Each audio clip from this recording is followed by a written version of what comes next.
Welcome to the SBR Closing Line College Basketball Edition. It's Saturday, December 23rd. I'm Ian Cameron for Sportsbook Review. Big man on campus, Jeff Nadeau, joining me for this show as we've done the last couple of Saturdays. Looking forward to it as always. Big man, how are you today? Ready to talk college hoops? An interesting slate we got going today. Yeah, I'm doing good, Ian Cameron. Not a large slate either, which is good. I mean, we don't have to go through 90 games or anything. It's, a nice little slate here. We'll wet our whistle here with some games. I didn't have a good day yesterday. Had a couple tough games, so I'm looking to bounce back here. Still having a winning week, so we'll run with it here and see how it goes today. How are you? I'm doing good. Yeah, it was one of those days that you just end up right back where you were from a college basketball perspective yesterday. I split 1-1. I had two bets. I had St. Bonnie's with a nice outright win at Syracuse. That was the good news. The bad news was, well, Northern Iowa on a tough home court, basically covering that game for 38, 39 out of 40 minutes. And they just melt down in the last minute. Fouls, can't hit a shot. Best player, Cook, gets fouled out. And Xavier extends the lead to 10. They win that game and cover the number. Tough beat for me there with Northern Iowa getting plus 6.5 in that game. But that's the way it goes. 1-1 for me yesterday. We'll take it. We'll move on to Saturday. And there's some good opportunities here, big man on campus with this Saturday card. No question about that. A lot of games that interest me. We're going to take some questions from the viewers in terms of games on this card. So definitely we're looking forward to that. Let's get it started. Big man, I'll start with you because I got a couple of games I got circled. Jeff, what are you looking at in terms of one of the games that has piqued your interest on this card today? Yeah, I'm looking at there's a couple games that I have my eye on, and I know we'll talk about one that you and I both like, but it's tough with some of these games because they look really easy. There's some of these matchups, early on even that look easy, but I have a hard time not thinking that Niagara doesn't beat Cornell at 1 o'clock, 573, 574. I'm a big fan of this Niagara team. I like Khalil Dukes, Matt Scott a ton, two real good guards there. Kind of the mini version in a way of St. Bonaventure's dynamic guards, Mobley and Adams. Cornell is a solid team out of the Ivy League. They played pretty well, but this is one of those New York matchups. Ithaca against Niagara Falls here. It's kind of one of those border wars, if you will. It is a road game, and I do struggle though with Niagara. They're a team that struggles at times to defend, unfortunately. But so does Cornell, and I'm confident though that in this kind of game, in this kind of border war type of game, I'm confident they can go in and get the job done. But I've noticed over the years, Ian Cameron, laying these 1.5 prices on the road is sometimes a recipe for, a disaster. But then again, you look at it, and Niagara's a good shooting team for the most part. They put up 83 points a game. They're good from the foul line. They're good from the 3-point line. And I think that's what could be the difference today. The offense that Niagara has, to me, is just something that I'm a little bit more interested in backing over Cornell. I mean, Cornell struggles to make 3-point shots. They struggle at times to score, and they're not really that good defensively either. So, in this game, I'm kind of looking towards the Niagara side. They're a team that doesn't turn the ball over a whole hell of a lot. They take care of it. If they could just get some stops here, I don't foresee a reason they don't win this game. I kind of like Niagara laying a small number on the road here. Yeah, I agree with that. My lean was with Niagara. I was looking at this game as well. I ended up backing away a little bit because they've been a little bit tricky to trust, particularly on the road at times. But this is a winnable game for this basketball team. I like the backcourt. And I think this team, once Metro Atlantic play, Jeff, starts with this basketball team, they're going to be a team to watch out for. I think once they're playing teams they're more familiar with, the Sienas, the Ionas, Canisius, Ryder going down the list. Speaking of Ryder, great win for them last night against Penn State. Yeah, wow, those are beaters. Woo, great win there for Baggett and company there with that Ryder team. Great job by them getting the big win against the Penn State Nittany Lions on the road. So that's going to be a good conference. Metro Atlantic, one of my favorite conferences to handicap. The conference season is right around the corner, and Niagara's going to be one of those teams to look out for. I definitely wouldn't talk you out of that Niagara opinion. I was looking at that side myself as well in that game. I'm going to go to one of mine that I'm on. We're going to get to one that Jeff and I have a consensus on, actually, later on in the show. We both like the same side in one game. We'll get to that very shortly. But I'm going to go. I'm going to go with one of these same games that you're talking about just now with Niagara, big man. And that, is it tricky sometimes to lay a point and a half on the road? Yes, it very much so is. But I'm going to do so with the Illinois State Redbirds today, taking on Evansville. Now I know Evansville, great home record, 9-0 this season. A very tough home environment for relatively tough home environment for them in the Missouri Valley over the years, no question. But I don't think this is a vintage Evansville team. I do think this is a solid Illinois State team that has been battle tested with some tough opponents. And then you look at the recent history head to head against this Evansville team. It's been all Illinois State the last couple of seasons. Illinois State 4-0 straight up, 4-0 against the spread head to head against Evansville the last couple of seasons, including 2 straight victories on this floor here in Evansville. So as good as Evansville's been at home a lot of the time, Illinois State's found ways to beat them here on this basketball court. We know Evansville has also had the injury bug kind of hit them a little bit, leading scorer, missing some time. It's just a team, too, that defensively just got absolutely – now, I know it's no shame in getting shredded and absolutely crushed on the defensive end of the basketball court against a team like Duke the other night, but that was still an absolutely ugly game for the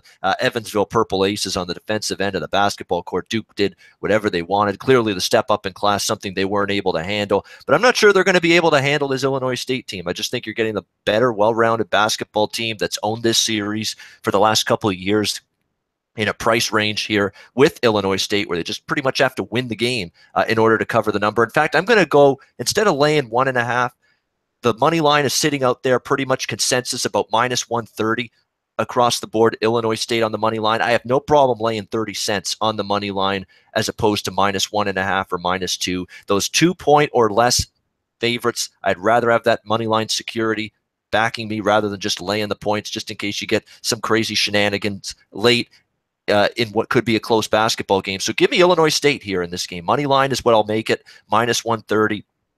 Just think the better team has had a good run of it head-to-head against Evansville in recent meetings, and that they can get the job done in this game. So I'm on the Redbirds there in that Missouri Valley battle. Early start, too, as well this afternoon. Yeah, I want to make a comment on Evansville. Listen, I understand you're playing Duke. I understand you're on the road. I understand you're without 40% of your scoring in that game, but to lose by 64 is a little pathetic. I mean, Marty Simmons is a good coach. I mean, that's to me, that's one of those, well, we don't care at all. We're down 40. Let's just pack it in. That's brutal. You should never lose by 65 points. You shouldn't. Brutal. But in that game, like I said, they were without that 40% of their scoring. Drew Smith for Evansville out indefinitely, their second leading scorer. The big question today is, will Ryan Taylor give it a go, the best player on this team and really the guy that makes them win these kind of games? This is the team that was able to beat a pretty good Fresno State team. With Ryan Taylor, they're a different team. He was supposed to be out up to 6 weeks with this fracture of his foot, but it's about 6 weeks, and he's upgraded to questionable. That's the thing you want to maybe keep your eye on. But I got to agree with you in this play. When you lose by 64, when you lose 40% of your scoring, I don't care who you are, you're going to struggle. I mean, Illinois State's a team that has had a little bit of tough luck, but I like this group. I've watched them play a couple times. Yarborough, Fain, Keyshawn Evans. Keyshawn Evans can shoot the basketball, by the way.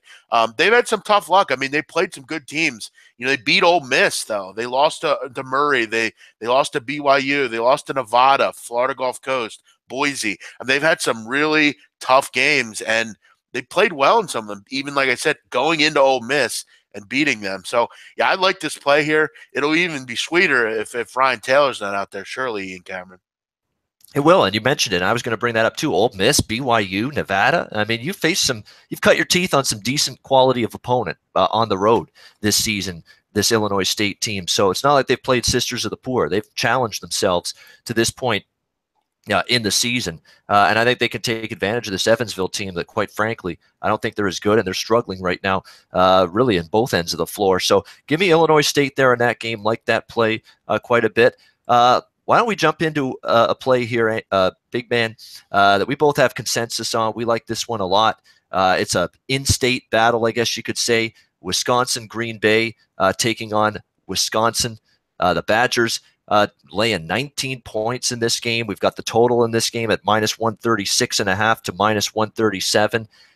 And for me, and I'm sure you feel that same way, there's a bunch of concerns I've got for Wisconsin here. First of all, they're laying points, and they have been not just bad, they've been a dreadful favorite this season. This Madison ballyhooed home court has been nothing of that elk this season compared to what it's been in years past. This is not that dominating, you basically are quaking in your boots type of scenario for road teams walking into Madison anymore. It's just not that way. This has not been a great Wisconsin basketball team. We've talked ad nauseum how this team really is relying on Ethan Happ, and it's become even more so in that regard since Trice went down with that injury for this Wisconsin Badgers team. So there's concern. Are they going to be able to score enough points in this kind of price range to cover this kind of number? Because we know this team offensively has had a hard time putting the ball in the basket at times. I'm not going to pretend that Green Bay is this phenomenal basketball team because we've seen them on the road, play a Mississippi State, getting 19 points, lose by 9, competitive. They did cover the number at Belmont, but they've also been blown out big time by Missouri, lose by 23, lose by 22 on the road at Indiana State. So they've had a little bit of a mixed bag of results, Green Bay, on the road this season when they've stepped up in class. But I'm not sure Wisconsin's what I consider class at this point in time. Really, they're not. I mean, you look at the recent results for Wisconsin, sneak out with a very fortuitous referee-influenced win against Western Kentucky, 81-80 in their last game. They get crushed by Marquette on this floor. They get crushed by Ohio State on this floor. The Xavier beats them 80-70. Milwaukee's the one time that on this floor, as a favorite, they've stepped up and covered the number. That's about it. It's been dreadful trying to lay points with this Wisconsin team. And another concern for me, big man, here is they've been off for 10 days. It's a team that's been off since December 23rd. That's a long layoff. Is this team going to be just clicking on all cylinders and ready to go? You could say, okay, they're well rested. They've had practice time. Could work in the opposite direction too. Okay, they've had rest and practice. They could be rusty, could be sloppy with the basketball, turnovers, may not have their shooting legs under them, may not, be accurate in terms of hitting their baskets from the field. That's a concern when you've had this kind of time off here right before the Christmas break too. And Green Bay's pumped up for this game. They always are. They're always ready to play Wisconsin. I know they're coming off an overtime game 2 days ago, but nobody played more than 35 minutes. I don't expect a massive amount of fatigue for Green Bay. And the last 2 meetings between these two teams, they play every year in non-conference play, 84-79 for Wisconsin 2 years ago. They only won by 5, and they only won by 14 last year, 73-59. And that was a lot better Wisconsin team than the one they've trotted out on the court this year. So I just think it's too many points. Give me the Green Bay Phoenix here, plus 19. Big man, your take on this game. Yeah, shout out to Walsall, Sheboygan, Oshkosh, Appleton, Green Bay, Madison. It's a big-time Wisconsin matchup. How do you do, Ian Cameron? I'm trying to do the Wisconsin accent. I don't know that I could do it very well. I had Greg Peterson on. He's from Oshkosh yesterday. He's from Beeson. A shout out to him. Big time Wisconsin matchup today, Ian Cameron. And by the way, Crystal Palace scores. The Palace, they score 1-0, baby. But I got to agree with Ian Cameron. I don't really understand this line. When I saw it, it didn't make much sense to me. Wisconsin is, to me, not really worthy to lay this kind of number. I mean, they're really, at this point, their offense is Ethan Happ. I mean, that's what it is. I mean, I saw them with my eyes. I mean, Happ's a great player, but other than that, I mean, do you have enough, offense to even come close to covering this number? I mean, does this game not have 74 63 written all over it, like a 10, 11-point win? And I got to tell you, I'm a big fan of a player they got, Green Bay. He became eligible yesterday. I played in their game recently against Bowling Green. Sandy Cohen III came over from Marquette, gave him 16 and 6, Ian Cameron, in his first game. A big-time add to this team. Link Darner needed some offense. He got it with Sandy Cohen. You put him with Khalil Small, and now all of a sudden you got a pretty nice 1-2 punch. He's a good rebounder. He's a guy that will probably have to guard Ethan Happ. But this is a good rebounding group in general, Ian. They 41 boards a game. They're a team that hits the boards. They're going to have some opportunities for some easy baskets. I don't understand this number. 19 is a lot. This is a game that, can Wisconsin pull away in a game like this? I mean, we know Green Bay is going to be up for it. It's a big time in-state matchup. It's the big boys of this state, and you got to ask yourself, how much does Wisconsin care about running up the score in this game? I mean, they're finishing out they're out of conference schedule here. You got Christmas coming up. That's just too many points to me. I totally agree with you. I'm on the 19 as well. Yeah, and a good point about the addition of this Green Bay team, and that's an infusion. That's a positive. That's something that gives this team a little bit more depth, a little bit more production, and that's going to help this Green Bay team. And then I'm just looking at it now, and Wisconsin this season, when playing with 3 days or more between games, 0-4 against the spread. I like the sounds of that, and that's what we've got here for Wisconsin. This is an extended break. I mean, this is, you don't often get 10 days in the regular season between games, but we are absolutely seeing that right now with Wisconsin here in this game. So, yeah, we're definitely looking at it from the same perspective. And Ian, two of the ways you hang around in a basketball game: rebound and make free throws. Wisconsin, Green Bay, 75% from the line. That's very good. And again, this is not one of those vintage Wisconsin teams. They're struggling to score right now. Last 5 games, 64 points a game. And again, this is not a vintage defensive Wisconsin club. You look at home this year, Ian Cameron, in 7 games, opponents are shooting 49% in Madison. This is not a vintage, 59-point a game Wisconsin defense. It's not good enough. I'm going to take the 19 on principle here. If it loses and they win by 25, I'm going to say, you know what, salud. I'm going to, for today, I'm going to believe in you, Wisconsin. But I'm just not really understanding why this number is so high. I don't at all. Ian Cameron, let's move on to some other interesting games here. You got a big one in Kentucky. UCLA heading on the road to take on the Wildcats. Kentucky's starting to play some good basketball, Ian Cameron. It's always like this with Kentucky. They look kind of, wonky early on, and then, they kind of start getting it together. And I got to tell you, I was pretty impressed with that win against Virginia Tech. That was a game that they had to grind out. They had to score a lot of points in that game, and they were able to even cover the number as well, I believe. They're playing really good right now. Just beat blew out Monmouth, blew out UIC, blew out Harvard, killed Fort Wayne. This team's playing real good basketball right now, and I got to tell you, I'm not looking to jump in front of them here. UCLA has had personnel issues all year. They still don't have those 2 back from the burglary thing. I mean, they're winning games, but it's not easy. I mean, they had a real struggle against the Coyotes of South Dakota the other night. I had South Dakota in that game, too big of a number. Struggled against Michigan, struggled against Cincinnati. Every step-up game, Ian Cameron, they've struggled. Why is this any different? This is on the road. I mean, am I missing something on why Kentucky's not the play in this game? I was leaning Kentucky. It's the only way I'd bet this game. I'm still waiting to see how they do here. I mean, UCLA has obviously had their tough times. There's no question about that. But yeah. By the way, this game is in New Orleans. My fault. Yes. But still, it's a long road trip either way. Yeah, it is. It's a long road trip. It's New Orleans. It's one of those neutral court CBS television because both of those games, Ohio State, North Carolina, we should point out that game is in New Orleans as well in this same venue. So that's what's going on with the location of that UCLA Kentucky game. And you're right, you said it. UCLA is struggling right now. I don't trust them to step up in class. The question for me with Kentucky is, are they ready now in this kind of price range to take care of business? 6.5, 7 points. This is also, at least from a name perspective, a little bit more of a marquee opponent here than some of the opponents they faced in recent games. I'm not involved, but yeah, there's no.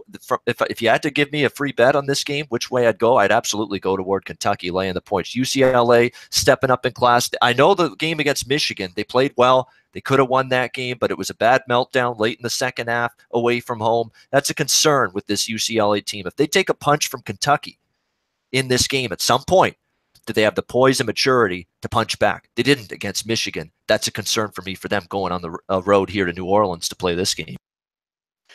Yeah, I mean, and they just haven't really given you any reason to think that, when you play Kentucky University, I mean, you have to really I mean, you have to play a perfect game, and especially with UCLA, I'm not sure they have that in them. I mean, Welsh is a nice player, but he's a nice player, and this is a team that has struggled with like South Dakota and Central Arkansas. I mean, I'm not comparing games to games, but you look at a game like this, you have to think they're going to have some trouble in this game. Kentucky's starting to, like I said, play a lot better. This is going to be a tough one. I'm interested here in the Wildcats in this spot. I know it's kind of it's a neutral site, but it's a long trip for UCLA, and it's a trip right now that for Steve Alford, you just have had a tough season. I mean, you had to go over to Japan or China, wherever it was, and you had to deal with limited depth. You've had to play players that maybe you wouldn't have generally played. You had a tough schedule. I mean, have they played a game, Ian Cameron, this year that you're like, wow, that was impressive, UCLA. I mean, can you find a game in this schedule? Because I'm having a hard time finding that. I mean, you start out the year, you have a favorable matchup against some of these teams. I mean, you almost lose to Central Arkansas. You give up 101 points. You give up 100 to Creighton.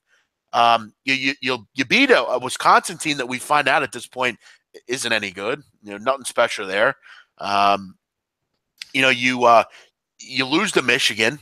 You give up 78 points there. You were never in the game against Cincinnati, and you almost lost to South Dakota. I mean, Kentucky might put up 90 in this game. I think this is like a 92, 79 type of game. I think UCLA may hang for a while, but Kentucky's just too good.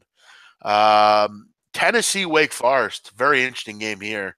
And the line is interesting too, isn't it? Tennessee with as an underdog in this spot, Ian. 12 o'clock, 12:30 this one goes. I mean, Ian, do you bet this game strictly on principle? It's Tennessee, and it's Wake, and Danny Manning's club has struggled this year at times.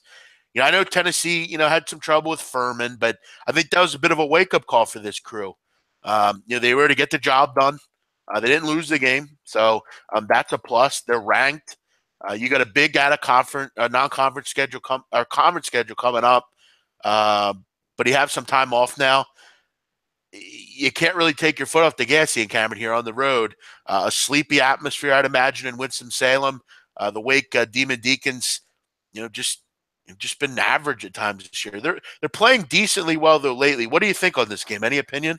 Yeah, it's a Tennessee or pass game for me, especially now that we've seen a flip of favorites, big man. It was Tennessee opening up 1.5 chalk on the road, and now you're seeing 1.5 2 here with Wake Forest in this basketball game. And I just think Tennessee's the better, well-rounded, certainly the better defensive team, if you ask me, than Wake Forest. Danny Manning I like as a coach a lot, but he's still trying to get this team to really commit to guarding their man on a consistent basis, and guarding has been this team's problem. It has been their downfall last year. It's not been consistent at that end of the basketball court either for the Deacons so far this season, so that's definitely something that concerns me. And again, when we're this close to the Christmas holiday season, you're not going to expect, unless it's this huge big time game, and you don't get a ton of those on a day like today in terms of big time, big power programs.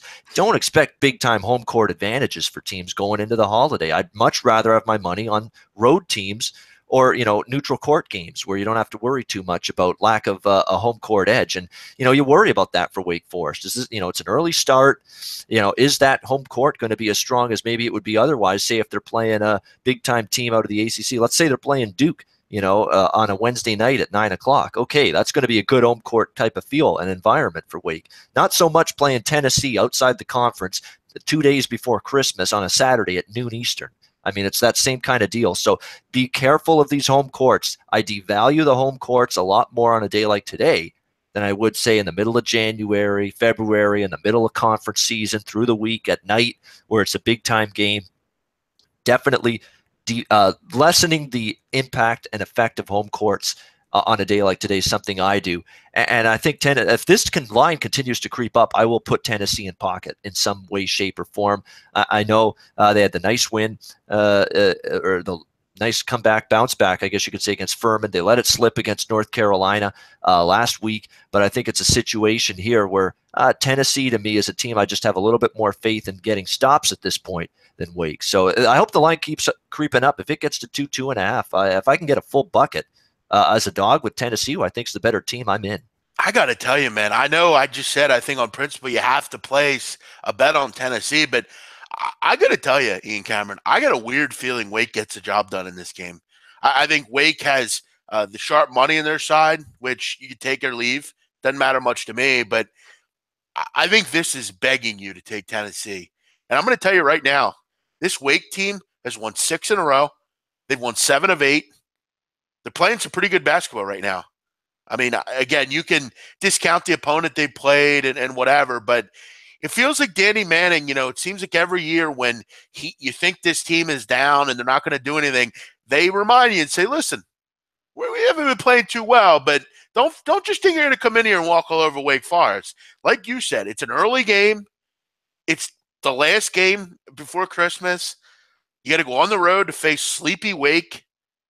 Wake is going to take this game serious. They're going to play hard. Brian Crawford, Keyshawn Woods, Mitchell Wilbekin, Childress, Drown Moore. It's an okay basketball team. They're playing good right now. They shoot their foul shots well. They make threes. They're a pretty effective field goal percentage team as well, Ian Cameron. 49%. They're not this lost team on offense. They can make shots. It's just for me in a game like this, you wish you could get some points. You wish you could get 4 points, or something. In this game, you essentially have to lay points. And, it's not one that I'm crazy about, from that standpoint. But, Tennessee, we can say how great Tennessee is, but the truth of the matter is they haven't been very good offensively, honestly. I mean, on the road, they're shooting 40% this year. I get a feeling this game is a real shit show at the end. I could see them punching him in the gut Wake here. And Danny Manning's at the end of the game smiling, and everyone's like, wow, Danny Manning does it again, knocks off a ranked opponent. Could you see that, Ian Cameron? I could, and I could. And Wake Forest can score. That's never been an issue for them. They're a very good offensive basketball team. Danny Manning runs good offense. He did when he was with Tulsa, you'll remember, years ago. Ian, explain to me why is this line only? Why is Wake a favorite? Well, that's being bet heavily, too. Tennessee opened a road favorite. Oh, Tennessee opened the favorite. It's Wake now. I mean, that's big money betting Wake. I mean, that's smart money betting Wake. It is. Well, it's definitely heavy money. There's no question about that. We'll see how smart it is in a few hours, but there's people that are going to buy into this. Okay, step up opponent coming into your gym. You're going to get that home run effort. It's kind of like what I had with Northern Iowa. Now, it didn't work out last night, but I saw Northern Iowa, strong home court. They had beaten UNLV at home already this season. Xavier coming in. Xavier kind of little spotty this week with some of their performances.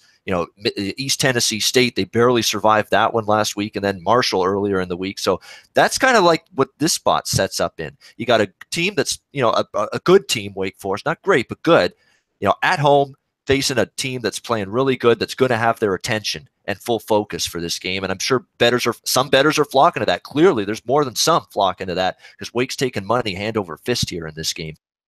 They really are. I mean, it's got to be one that you consider, I feel like, just from the principle of the line itself. We'll wrap up at the end as far as what we're kind of looking at here. North Carolina, Ian, off the loss to Wofford. Ohio State definitely gets them at a tough game here. You got a team that obviously, you would expect, Wofford maybe to hang around in the game, but I mean, to win was pretty unbelievable. That was an amazing win for them. Now you got to go on the road, UNC, down to the Smoothie King Center down in New Orleans. This would be a good game. Is 8 points too many in? Because I got to tell you, and this is just my opinion, I watched the whole UNC game.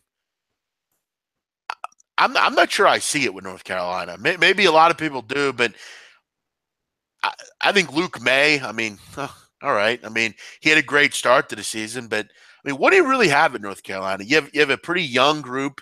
I wasn't that impressed with them, frankly. I thought they were easily battled off the boards, which is not usual from this Roy Williams team. Usually they're very good on the block. They're tough. They're hard-nosed. They weren't on Wednesday night. They got battled and beaten on the boards. They got beaten by a team that wanted it more. And Ohio State's playing real good right now. I know, they beat the Citadel. Who cares? But they've been taking care of business. They've been dropping big numbers on teams. They crushed Wisconsin a couple weeks ago, beat Michigan pretty easily. We're right there against Butler. This team's playing some good basketball right now, and you're getting 8 points here with a UNC team that, listen, I don't think is very good. What are your thoughts on this game? See, the thing is, I don't think Wofford's all that good. Someone asking in the chat, or is it Wofford that good? I'm not sure, because Wofford stepped up in class games prior to beating North Kakalaki the other night. They got their teeth kicked in. They got their heads caved in again in some of those games. South Carolina, Arkansas, early in the season for this Wofford team. So, how good is Wofford really? But it's a concerning loss for North Carolina. I will not be on Ohio State in light of the principle of we got North Carolina off a bad home loss. You would think if they're going to show you an A game, this is it. It's got to be here off that kind of defeat. But now am I in a rush to lay 8 with North Carolina? Because North Carolina's taken money, and it's clearly a spot play for everybody. 6.5 up to 8. People see this team off a bad loss. Time to bounce back, but there were things that concerned me in that Wofford game. When they needed to get stops late in that game, they didn't. They fouled way too much. Again, in terms of rebounding the basketball, that was not a great game by any stretch of the imagination for North Carolina. They had 3 guys really step up and produce for them offensively. May, Joel Berry, and Garrison Brooks. Outside of that, they didn't get a lot from anybody else. So there are concerns here with North Carolina going into this game. In terms of just the way they looked a little bit soft, particularly on the defensive end of the basketball court against Wofford. And if you're looking soft on defense, am I rushing to lay 8 points with you? Absolutely not. I understand the spot. For that reason, I'm not stepping in front of Carolina today. And I'm still got some reservations on Ohio State, just how good they are. I know they've had a couple of solid wins. The Wisconsin win on the road was fine, but we've talked about Wisconsin. Are they really that great? They did come back to beat Michigan. That was a nice win. But still, I've got to see a little bit more from this team before I'm fully believing in Ohio State at this point in time. I do like Jayshawn Tate, though. Very good player for this Buckeyes squad. Chris Holtman, too, coming over, the new coach after Thad Matta left after last season. I think he's a breath of fresh air for this team. Definitely some positives with Ohio State, but I need to see them in a step-up game like this against a pissed-off North Carolina team before I can believe in them a little bit more. So it's a fascinating game for me to watch, but I won't be involved betting-wise. Agreed. Middle Tennessee, USC. I like Middle Tennessee a lot. Another poised win last night. Didn't cover, but they beat a pretty good Princeton team that was able to beat that same USC team a couple of games ago, last game. Now USC's laying another number here. Can Middle Tennessee add another feather to their cap? I think they can. USC's a team that I've not been as impressed with as I thought I'd be. Melton's hasn't played all year. Middle Tennessee is going to really bother you, man. They're gonna get it into their bigs, King and Walters. They got a great guard and Potts as always. What do you think about this game, Ian? I'm kind of liking the 3 points here with the Blue Raiders in a game that I think should be close. Definitely could see Middle Tennessee getting the job done outright here. Yeah, I already bet +4 with Middle Tennessee State. That number got away in a hurry. It's 3 now pretty much across the board. Middle Tennessee State slight underdogs in this game against USC. I'm on the Blue Raiders. I really think there's some issues here with this USC team. And it's worth noting too, this is part of the Diamond Head event that's taking place. It's in Honolulu, the Stan Sheriff Arena there, where the Warriors play. So that is just note of the venue where it's going to be for this particular game. But I like Middle Tennessee State. Obviously, travel all the way to Hawaii, something that maybe they're not used to. But right now, this team has got 4 seniors in their starting 5. 4 seniors out of 5 in your starting 5 are seniors. That is rare. That's why you've got a poised team. They're not going to crack under this kind of pressure, this kind of spotlight. They are used to playing big games against big-time opponents. It's why they were able to beat a Michigan State and a Tom Izzo Sparty team in the NCAA tournament.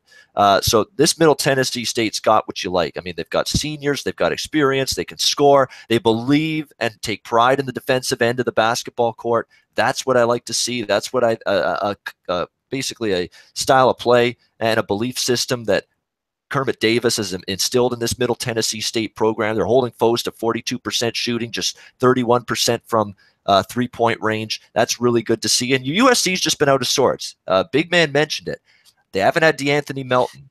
this season. Derek Thornton's been battling a shoulder injury, and he's out indefinitely too. So that's definitely chipped away at this USC team. There's no question about that. They've been maddeningly inconsistent and erratic throughout the entire non-conference season so far. They've not really put it together for extended stretches. They've had some bad losses. Remember, they've had some not necessarily bad losses, but against step up in class teams, they just haven't. Texas A&M crushed them, SMU crushed them, Oklahoma beat them on a neutral court. All losses to good teams, but then you lose by 10 in overtime on your home court to Princeton earlier this week as 14-point favorites. That's a concern.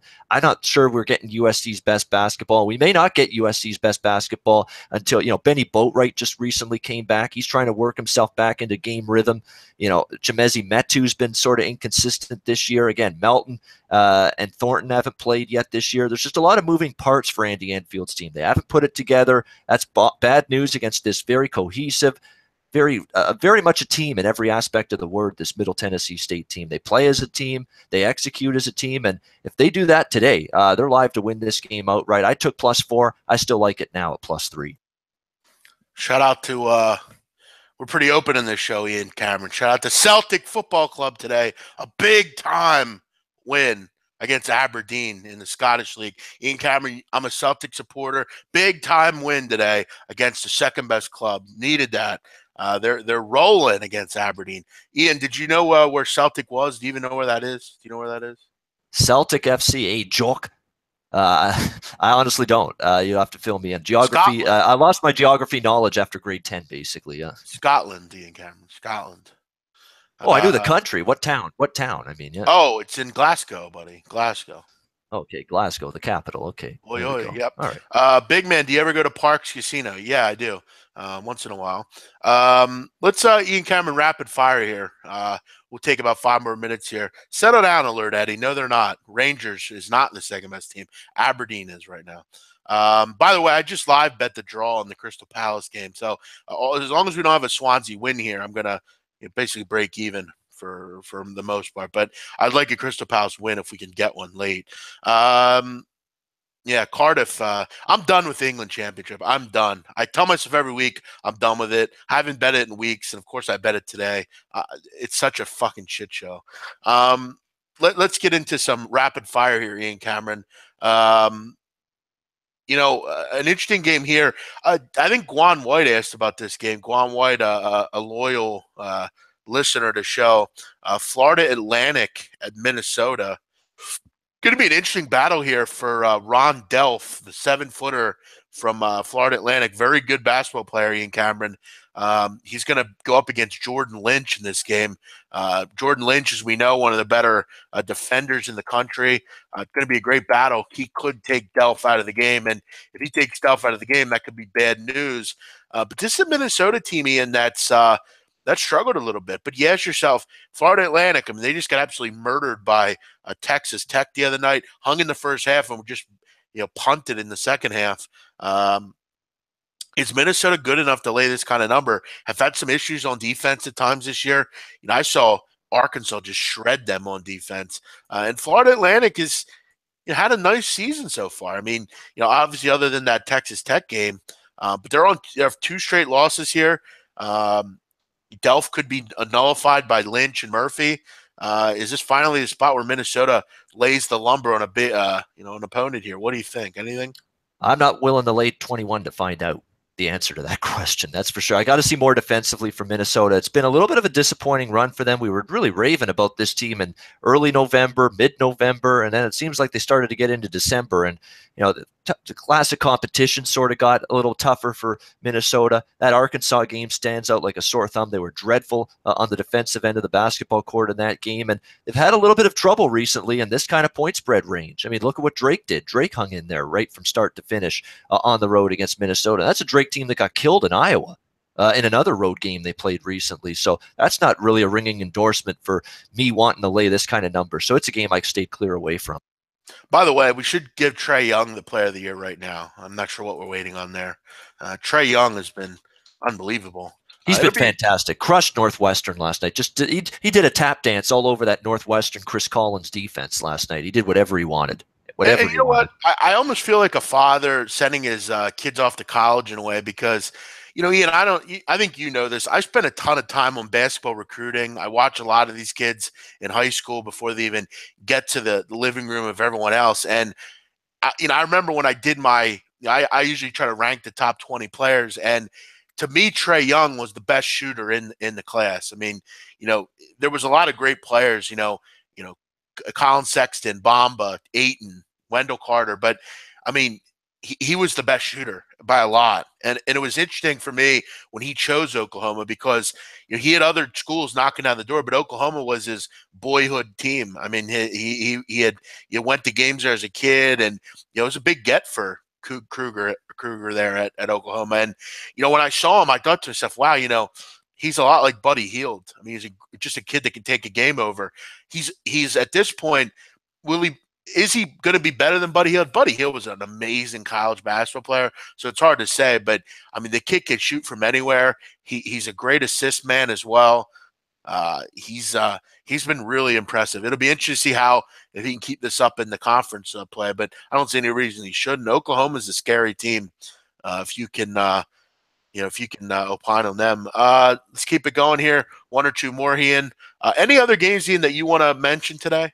Yeah, one more that I've definitely bet. I like it a lot, and I'm actually frustrated. I haven't backed this team more often than I have, particularly in this point spread role, because clearly they've proven themselves in it. And sometimes I still got to remind myself it's okay to lay double digits sometimes, and I should do it more often than I do. I'm more of a lay points in the single digit range, take the dogs kind of better. Ian, last night actually the last two nights. The other night, Thursday night, I mentioned myself, I love Texas Arlington. I'm going to lay this number with Texas Arlington. I didn't do it because I was worried about the pace. It covered. Last night, Central Michigan against Edwardsville, 10.5. Sometimes you got to lay the number. Sometimes the best option on the card sometimes. Yeah, and I'm going to say, you know what, stop talking about it. Less talk, more action. That's always a phrase I heard growing up. I'm going to follow that right here in this game. We're going to look at San Francisco, Nevada. I'm laying 12.5 with Nevada here in this basketball game. It's on a neutral court in Orleans Arena, but obviously and obviously, if you watch these games actually at Orleans Arena last night, there was nobody there. I mean, there was 100 people. So don't expect a ton of fans for this game, likely right around the holidays. But yeah, I'm going to lay 12.5 here with this Nevada team tonight. This is a great basketball team. Eric Musselman's done a great job. I love the starting five with Caroline, Cody Martin, Lindsey Drew, Kendall Stevens. Just a fantastic group that Nevada's got. They've had some production from the bench. This team is just rolling on all cylinders. And you want to talk about a team that's thrived, not just done good, but awesome in the double-digit favorite role. That's Nevada. 6-1 against the spread as double-digit favorites this season. 6-1. And the only non-cover was against UC Davis. They were laying 17. They won by 15. So a narrow defeat in the one game they did not cover as double-digit chalk. I just think they're flat out way better than San Francisco. I mean, I don't love this Don's team whatsoever. It's not a vintage group by any stretch of the imagination. They're not playing good basketball whatsoever. This is not one of the better San Francisco teams on the offensive end of the basketball court. All you have to do is look at their last three games, 59, 52, 65. They lost as favorites to Duquesne here on this Orleans Arena floor last night, 67-65, and they had to push themselves in that game, whereas Nevada rolled to an easy win and cover against Southern Illinois, 86-64, and I love what Eric Musselman did. You were up big in that game. We're playing tomorrow against San Francisco. Let's not tire our starters out and run them into the ground. Not a single Nevada starter last night against Southern Illinois played for more than 30 minutes. Everybody less than 30 minutes on the basketball court. We're going to have a fresh team, relatively speaking, for a second game in as many days. I like that.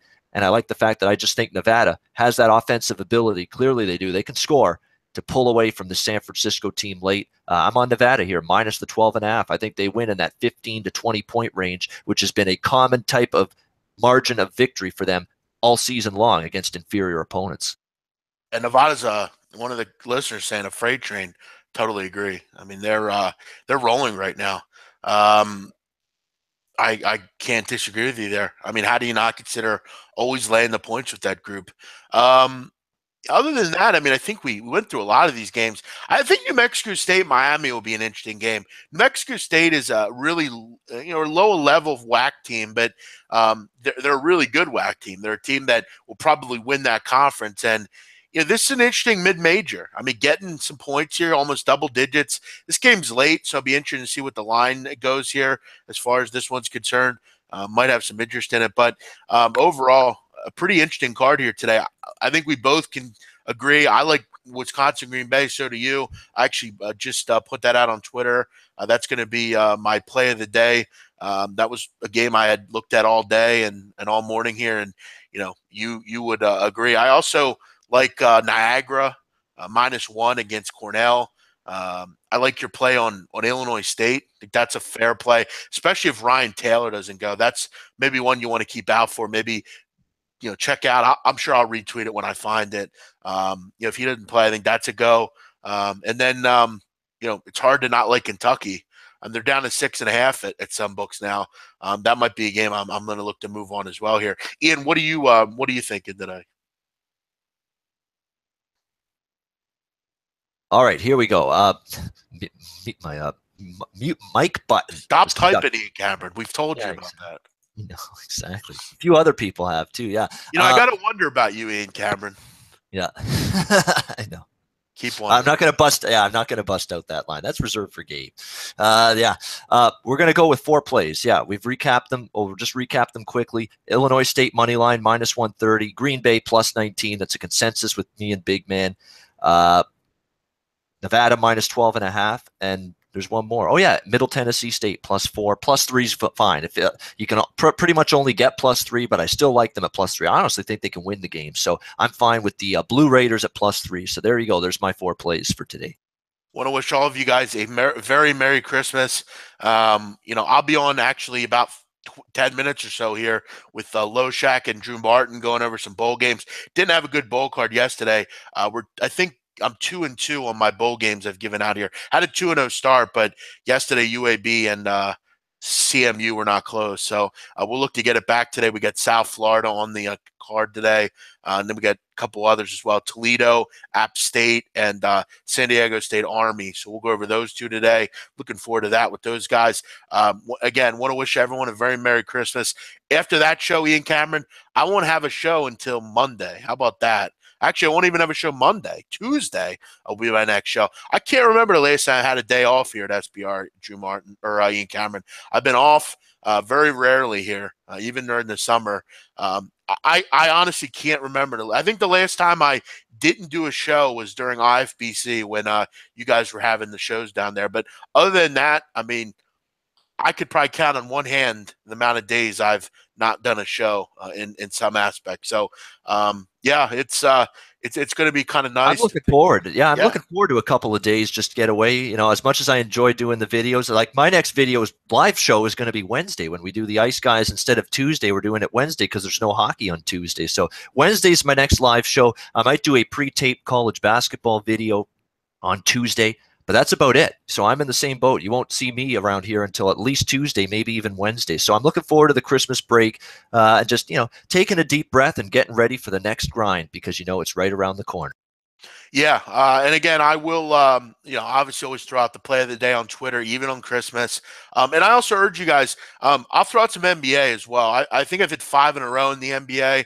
I don't play the NBA every day, but if an opportunity presents itself like the Nuggets and the Nets last night, I did give out the Warriors that one. I don't even remember if that covered. I don't think it did. But either way, I think 5 or 6 I've hit in the NBA. So, I mean, I'm pretty much rolling. The Warriors had a huge lead and I pretty much let it slip away. I don't think they ended up winning by 7. So I missed out on that one. But overall, the NBA has been pretty good to me. So we'll get back to that. Ian, have a great day, a great holiday. Always good working with you. And we'll see you next week here on SBR. Tune in. Coming up next, Peter Loshak and Drew Martin and I will be doing some of the bowl stuff. Everyone have a great day.